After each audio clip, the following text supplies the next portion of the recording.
I actually saw who the UA trader was coming from a mile away. Guessed it right towards the end of the training camp arc. Not gonna say who it is though. Well, at least not until after we actually start talking shit about these kids. Let the judgment and the mockery commence!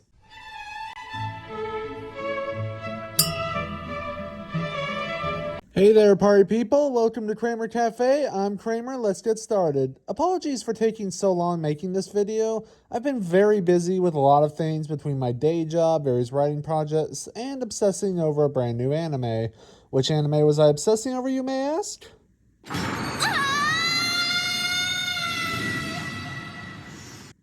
But more on that later. The worst part about this is I can slowly but surely feel myself falling down the rabbit hole of yet another top tier anime as we speak. I wanna die. Huh? I wanna die!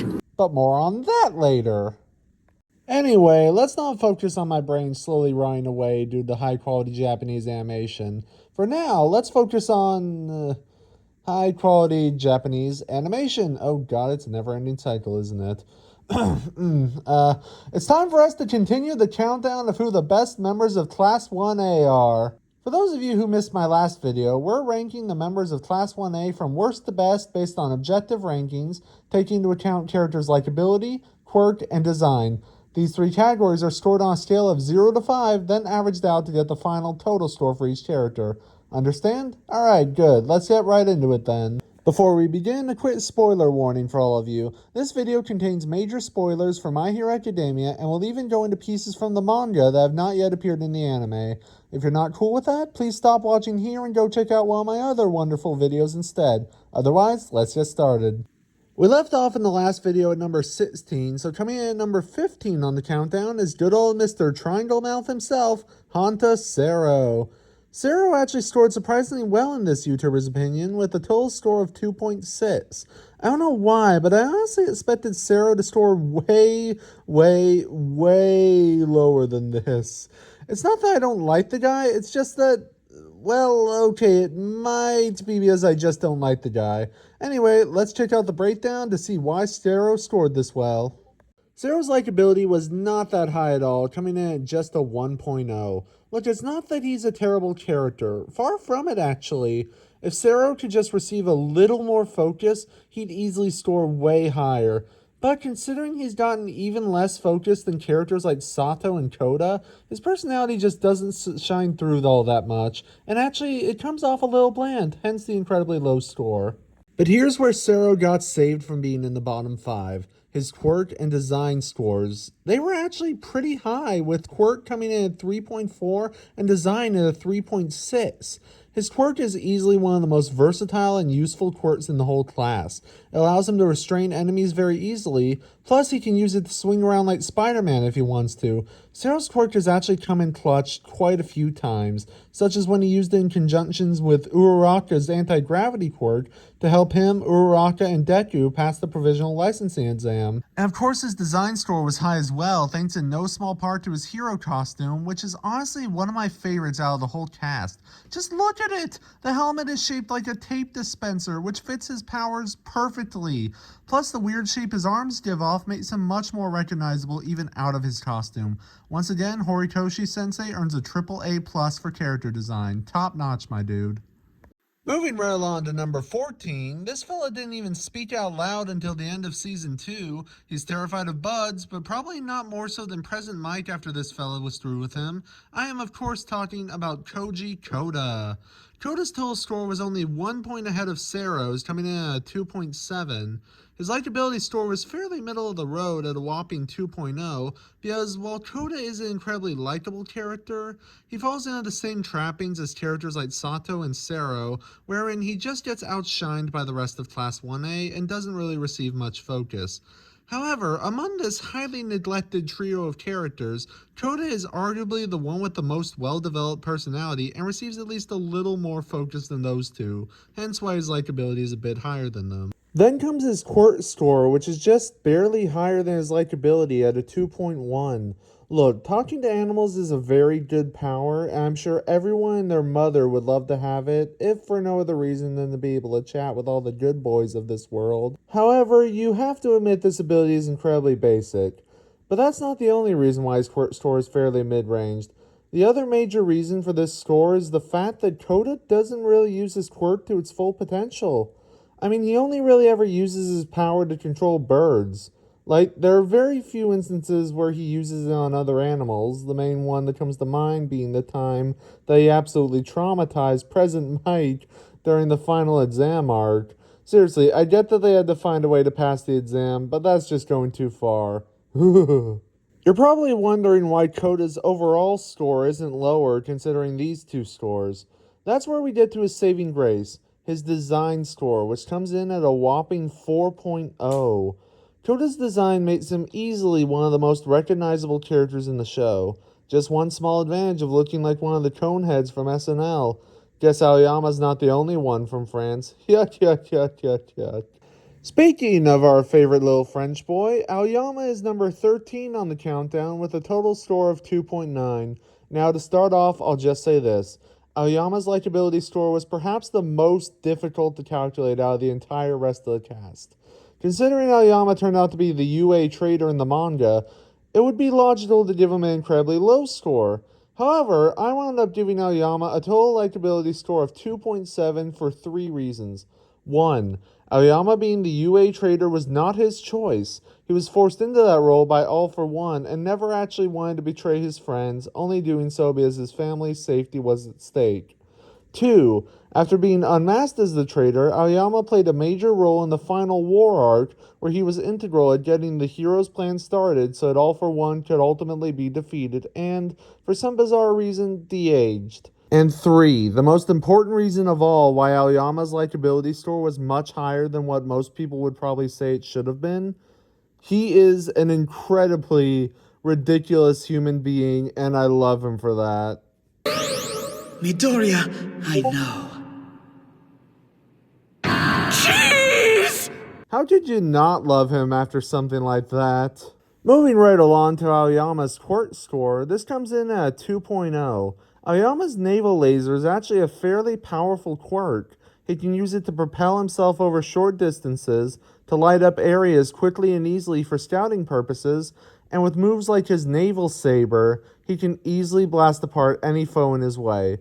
However, this quirk comes with a major weakness. Without his special support item, Aoyama can't actually control his quirk. That, and if he uses his quirk too much, it causes him severe tummy aches. Look, I'm not sure where these so-called tummy aches rank on a scale of eating too much ice cream to full-on giving birth, but I would like to imagine that if this quirk belonged to literally anyone but Aoyama, they'd definitely be able to power through that stuff pretty easily. Finally, there's his design score, coming in at a whopping 4.0. Aoyama's costume is not only elegant, but also incredibly versatile. It takes the function of his special belt and allows him to also emit his naval laser out of his knees and shoulders, thus giving his quirk far more range than it initially had. Aoyama's costume is basically the physical embodiment of his hero name. It literally can't stop twinkling. The next spot on the countdown may surprise some of you. She's one half of the worst will they won't they situation since the infamous Ross and Rachel, and is somehow a master martial artist after just one lesson. Let's give it up for Ochako Uraraka. Uraraka's overall score sits at a fairly decent 3.0. Let's break it down. This may surprise a lot of you, but her likability score is actually pretty good. Sitting at a 3.0, Uraraka's lovable personality and near unrivaled determination to be a good hero is ultimately what gave her this fairly nice score. However, and I'm sure you all saw this coming a mile away, Uraraka was hindered by the fact that pretty much her entire character arc is centered around her feelings for Deku. There have been many great will they won't they storylines across all of fiction. This story definitely is not one of them. Then there's her quirk score, which for some reason also sits at a 3.0. Uraraka's anti-gravity quirk is incredibly useful. It can be used to easily move debris out of the way to help civilians, or to give her teammates a much-needed boost upwards, and it can even be used to make Uraraka fly herself. All it takes is a simple slap to the face, and bingo bango bongo, we have liftoff. However, this quirk does have a glaring weakness that could potentially prove fatal on the battlefield. Uraraka suffers from terrible motion sickness, so using her quirk too much can cause her to get incredibly sick. While this problem has been significantly mitigated through intensive training during the training camp arc and the prelude to the provisional licensing arc, it could still prove to be a major issue if Uraraka overextends herself too much. And finally, there's her design score, which ranks in at, Jesus Christ, another 3.0? Who's calculating these scores? Why are they all the same? Oh, right, that would be me. Whoops. But there's a reason behind it. Uraraka's hero costume is easily one of the most iconic and recognizable outfits of the whole series. Anyone who's ever even heard of this show knows what she looks like and can easily pick her out of a crowd of heroes and say, "See that girl? She's the Rachel Green of this series." Literally, right down to her freaking hairstyle, Uraraka is literally the Rachel Green of My Hero Academia. However, I did have to dock her points because outside of her hero costume, Uraraka actually has a fairly basic bitch design when you consider she's the main female character of the anime. It's not nearly as original or impressive as other main female anime characters like Nami, Sakura, or My Valentine. Who is this Taya Gardner you speak of? Is it actually someone who matters to the plot of the series? No? Well, regardless, my point still stands. Uraraka's basic bitch design outside of her hero costume resulted in her score being what it is. And now we arrive at the final hero we're going to cover for this video. At number 11, we have the amazing naked wonder herself, Toru Hagakure. Hagakure's total score ranked in at a 3.2. Starting off with her likability, she actually has one of the most impressive scores here, sitting in at a perfect 5.0. I think we can all agree that Hagakure is easily one of the most likable characters in the entire series. She's absolutely freaking adorable and sweet, even when she's pissed off. I tell ya, I cackled like an absolute maniac when she started going off on Manga Fukudashi in the joint training arc. To think that behind that adorable facade was an absolute freaking badass who's here to kick ass and wear cute clothes, and she's all out of clothes. Next, there's her quirk score, which sits at a solid 2.8. Hagakure's quirk is incredibly useful for stealth. However, that's pretty much all it's good for. Her quirk doesn't really have many other capabilities other than that. However, when she's paired with Aoyama, like during the final war arc, the two of them actually make an absolutely deadly team.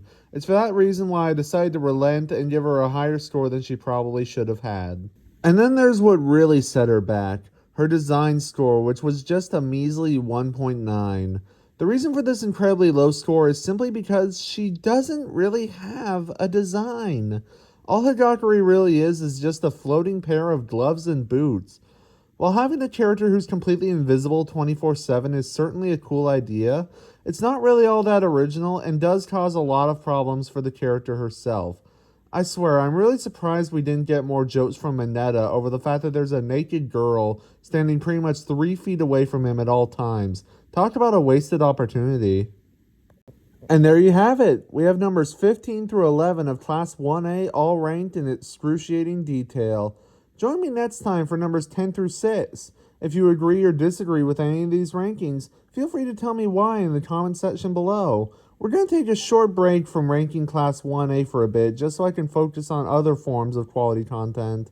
I've gotten a lot of brand new ideas for videos these last few weeks that I'm really excited for you all to see. Don't forget to like and subscribe if you don't want to miss out on all that. Until next time, this is Kramer Cafe. I'm Kramer. See you soon. This fellow looks like if chronic depression took human form, like if Russell Brand were homeless and sleep deprived. How does he get his hair to look like this every day? Same way as always, he soaks his head in a bucket of water and watches a scary movie. Anyone who gets that reference will be my new best friend.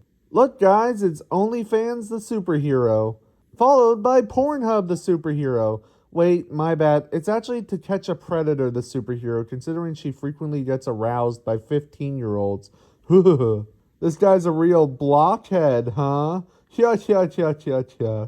Listen, kid, I need you to eat my hair. It's not because I gained some kind of cheap sexual thrill out of it, but I do need you to look me in the eye while you do it. And on that joke that we all probably were thinking of already, good night, everybody.